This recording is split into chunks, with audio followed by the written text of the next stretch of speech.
A paz do Senhor Jesus, meus irmãos, graças a Deus. Queridos irmãos, vamos orar mais uma oração do meio-dia. Louvado seja Deus. Deus tem bênçãos, milagres especiais e maravilhas para as nossas vidas, em nome do Senhor Jesus.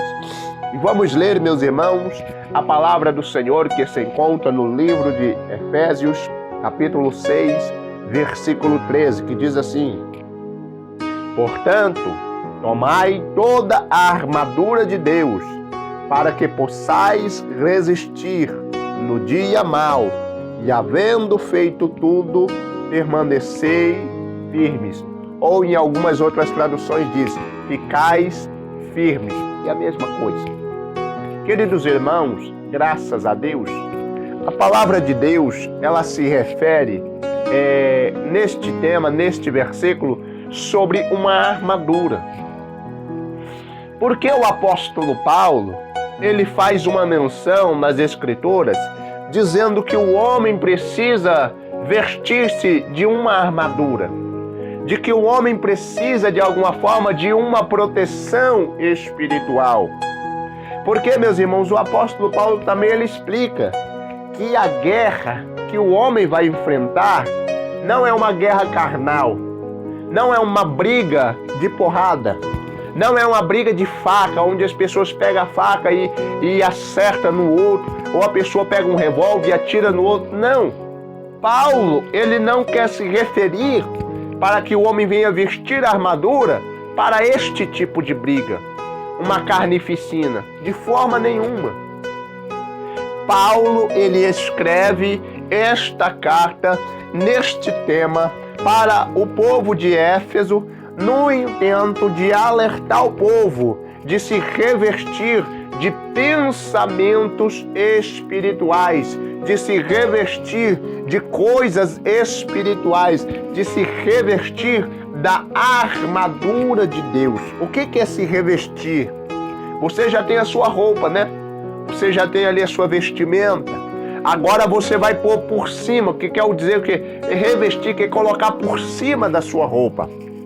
A palavra de Deus, ela cita que todas as vezes que uma pessoa ela aceita ao Senhor Jesus como único e eterno Salvador, ela é despojada das vestes antigas que simboliza o passado dela, o passado sombrio daquela pessoa, a história em que ela viveu, ela se despoja, ou seja, ela abandona aquelas vestimentas e agora ela recebe a nova vestimenta, as vestes espirituais, ou também, como na referência de Mateus, que diz sobre as bodas, estas seriam as vestes nupciais, ou seja, as vestes de uma festa em que você vai participar.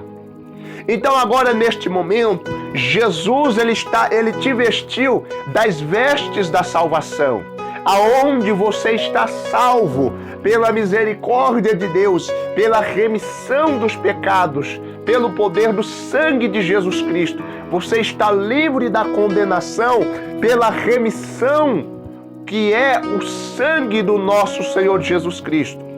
Por intermédio deste sangue, alcançamos o perdão e a reconciliação com Deus. Porém, requer que o homem, meus irmãos, ele abandone o velho caminho para seguir o novo caminho. Pois bem, agora vamos entrar na armadura de Deus. Vamos entender para que ela serve. Para que essa armadura serve? A armadura de Deus, meus irmãos, ela serve nada mais para te proteger contra os ataques do maligno. Isso. A armadura de Deus, ela começa a gerar, meus irmãos, ali uma certa proteção contra os ataques do diabo. Meus irmãos, agora nós vamos entender em que parte elas se consistem. Vem a couraça da justiça, vem o capacete da salvação, vem o cinto da verdade, vem os pés calçados na preparação do evangelho, vem a espada do Espírito, que é a palavra de Deus, e também o capacete da salvação também é a palavra de Deus. E fala, meus irmãos, sobre o joelho estar em oração o tempo todo, com todas as orações e súplicas no Espírito. Louvado seja Deus, meus irmãos. Graças a Deus. Então, meus irmãos, a armadura de Deus é um conjunto de qualidades espirituais, qualidades, meus irmãos, que vão garantir uma proteção espiritual. Que é isso, pastor? Me explica. Se você andar em justiça, se você andar, meus irmãos, com a verdade, se você andar com a couraça da justiça, se você andar com o cinto da verdade, isto simboliza que todas as mentiras, que todas as calúnias, que todos os falsos testemunhos, que todas as palavras de acusação, que todas as infâmias, que todas as contendas, que todos os levantes cairão por terra. Porque Deus olha e vê você andando em justiça. Porque Deus olha e vê você sendo verdadeiro. Então, qual é o mal que as pessoas podem tentarem acusar contra ti? Agora, meus irmãos, tem mais um que eu até esqueci, que se chama o escudo da fé, com o qual podereis apagar todos os dardos do maligno. Interessante isso. A sua fé, vamos entender, começa os primeiros ataques. Os ataques que vão bater na couraça. Os ataques que vai bater no cinto, mas são ataques que vão bater e cair, porque a justiça de Deus, meus irmãos, é agradável aos olhos do homem, porque quando Deus ele julga justamente. Então todos aqueles que andarem na justiça de Deus, que andarem na verdade de Deus, serão também guardados por Deus no dia mau. Serão livres do mal quando este dia chegar. Pois bem, e agora, meus irmãos, passou o primeiro ataque, vem o segundo ataque, o ataque que é para acertar na cabeça. O ataque, meus irmãos, que vem as memórias constantemente, aquelas lembranças do teu passado, aquelas lembranças que você vivenciava, coisas que você passou, momentos ali, meus irmãos, que às vezes não saem da tua cabeça, coisas horríveis, horripilantes, seja homicídios, prostituições, seja entorpecentes, seja lá qual for as coisas, o diabo começa com os dardos agora, lançando na cabeça. Começa a tentar lançar esses dardos na cabeça. E aí, meus irmãos, existe sobre a tua mão e existe, meus irmãos, na tua cabeça o escudo da fé, o capacete da salvação. Com estes você consegue apagar toda a inflamação do diabo. O que isso quer dizer? O diabo lança a seta no teu pensamento, fala: ei, pensa naquela mulher lá do teu passado. Ei, pensa lá no teu passado quando você roubava, você fazia isso, você tinha aquilo, agora você está sendo crente, e esse negócio de ser crente, você só vive na miséria, você só vive nessa vergonha do fracasso, você só vive envergonhado, você só vive aí passando dificuldade, passando luta. Você lembra que quando você fazia essas coisas de errado, você tinha tudo, você era abençoado com a bênção, que agora, meus irmãos, dizendo essa bênção que o diabo diz, é uma bênção que não existe. No caso, é uma maldição que prende o homem naquilo. E ele lança as setas, mas a seta bate no capacete, as setas batem, meus irmãos, no escudo, porque aquela pessoa está resistindo no dia mau. Por quê, meus irmãos? Porque ela tem joelhos de oração, porque ela também tem os pés preparados, meus irmãos, na preparação do Evangelho da Paz, porque esta pessoa sobrenaturalmente entrou em uma comunhão espiritual com Deus, que nada consegue afastar ela do foco, nada consegue tirar ela da razão espiritual da qual ela está.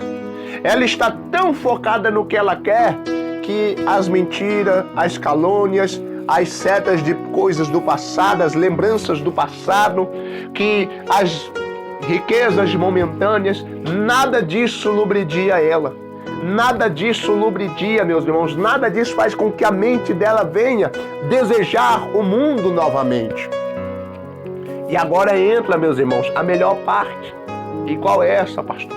A espada do Espírito, que é a palavra de Deus.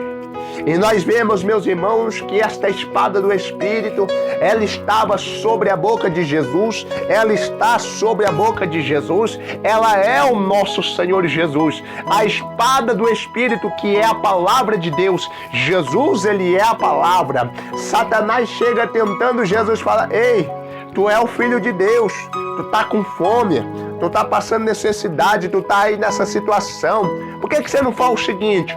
Por que você não pega essas pedras e não transforma em pão? Aí você vai saciar a sua fome. Aí Jesus, ele pega, está escrito na palavra, nem só de pão viverá o homem, mas sim de toda palavra que sai da boca de Deus. A espada do Espírito, ela te dá autoridade para vencer o maligno. A espada do Espírito, ela te dá poder, meus irmãos, para vencer o adversário. É por isso, meus irmãos, que nós devemos estar sempre com a espada na nossa mão. Isso simboliza o quê, meus irmãos? Sempre devemos, meus irmãos, ter a palavra de Deus guardada no nosso coração. Sempre, meus irmãos, na esperança de que alguma hora, em algum momento, ela vai ser usada. E qual é esse momento? A todo instante, meus irmãos, e a todo momento. Porque todos os dias Satanás vem tentar dizendo para você assim: ei, por que você ainda continua a servir a esse Deus? Por que você ainda continua a fazer essas coisas? Por que você ainda continua nesta vida? Por que você ainda continua querendo ser crente? Para com esse negócio. Então você vai virar para estes demônios e vai dizer assim para ele: ei, você vai dizer assim: ei, eu quero dizer agora,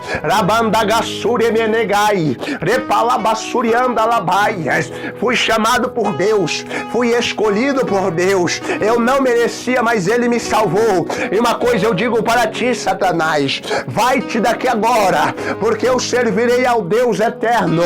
A palavra de Deus permanece no meu coração, a palavra de Deus, ela é luz para os meus caminhos, a palavra de Deus está interligada dentro da minha alma, e eu não deixarei ao meu Senhor, porque se o meu Senhor quiser que eu fique desta forma, eu ficarei, mas se o meu Senhor quiser mudar a minha história, Ele vai mudar. Quem está acreditando que Deus está mudando o cativeiro? Quem está acreditando que Deus está mudando história? Quem está acreditando neste momento que Deus está entrando agora na área espiritual, na área conjugal, na área sentimental, na área financeira e na área social? Pode dar glória aí. Só você e Deus dá glória. Mistura com aleluia. Mas se alegra hoje em Deus, porque a armadura de Deus está aí. Satanás está tentando te derrubar, mas Jesus, ele te sustenta com a destra da direita. A armadura, meus irmãos, pode estar sofrendo impacto. Por isso que o apóstolo Paulo, ele diz para a minha vida, ele diz para a sua vida: permaneceis firmes depois de ter feito tudo isso. Então, meus irmãos, permaneça firme. Fiquem firmes. Que eu fique firme. Que nós fiquemos firmes, meus irmãos. Depois de ter andado em justiça, viver justiça, ser verdadeiro, ser justo, ser honesto, ter a palavra de Deus na mente, o capacete da salvação, ter a espada do Espírito nas nossas mãos, a palavra de Deus, ter o escudo da fé no nosso braço, ter os pés preparados na preparação do Evangelho, os pés calçados, ter, meus irmãos, os joelhos, meus irmãos, em oração.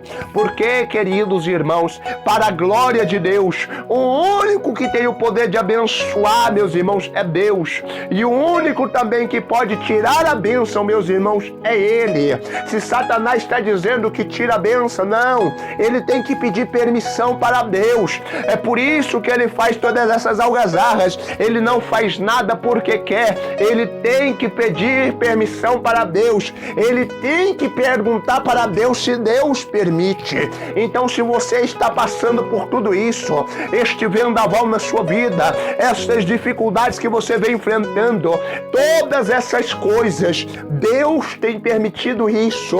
Por isso, ore, jejue, busque a Deus e compreenda completamente a vontade de Deus sobre a sua vida, no nome do Senhor Jesus Cristo. Amém, meus irmãos? Graças a Deus. Queridos irmãos, esta foi a palavra que o Senhor Jesus trouxe para nós. Que os irmãos possam continuar. Esta caminhada tem sido difícil para muitos, mas graças a Deus nós acreditamos que Deus guardará todos do poder do adversário. Que Deus vai livrar os seus familiares e parentescos. Que Deus vai guardar e limpar os vossos corações, tirando todo o mal e fazendo com que vocês sejam, com que nós sejamos revestidos de todas as armaduras de Deus. Amém, meus irmãos? Graças a Deus. Oremos agora, neste momento, que Deus abençoe a todos, em nome de Jesus. Soberano Deus e eterno Pai, neste momento de oração, Deus querido e amado, Pai, nós oramos agora, meu Pai, nesta oração, para sermos revestidos, ó Pai, com a Tua armadura.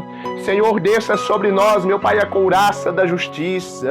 Pai, para que venhamos andar em justiça, meu Pai, no nome do Senhor Jesus Cristo.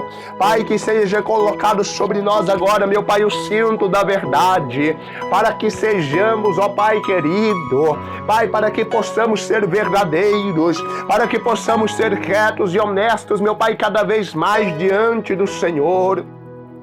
Glorioso Deus e eterno Pai, coloca sobre nós, meu Pai, o capacete da salvação, a espada do Espírito, ó Deus querido, o escudo da fé. Calça, meu Pai, os nossos pés agora com a palavra, meu Pai, com a preparação do Evangelho. Deus poderoso, Deus santo, Deus fiel, porque nós oramos agora, meu Pai, em favor destas vidas. Nós oramos, meu Pai, em favor de todas essas pessoas que escutam, ó Deus, esta palavra com atenção, que ouve, Deus querido e Deus amado, com atenção, meu Pai, estes ensinamentos. Por isso, venha abençoar, meu Pai, agora a vida dessas pessoas. Pai, que o Senhor venha determinar milagres, curas, maravilhas, sinais e prodígios. Pai, porque nós oramos, ó Pai querido, garantindo, Senhor, meu Pai, o milagre, garantindo, meu Pai, o Senhor, a grande vitória, derramando, meu Pai, o Senhor, as bênçãos espirituais, abrindo, Senhor, as portas e as comportas do céu, lançando, meu Pai, por terra todos os empecilhos, lançando, meu Pai, por terra, meu Pai, todos os atrapalhos, lançando, meu Pai, por terra, meu Pai, todas as pedras de tropeço que tem, ó Deus querido, nos feito tropeçar. Por isso nós oramos, meu Pai, com fé, certos, meu Pai, da vitória, certos, meu Pai, do milagre, agradecendo ao Senhor pelas bênçãos maravilhosas, em nome do Senhor e Salvador Jesus Cristo. Louvado e engrandecido seja Deus, em nome do Pai, do Filho e do Espírito Santo de Deus. Louvado e engrandecido seja Deus, e graças a Deus. Amém e amém. Graças a Deus. Louvado seja o nome do Senhor Jesus.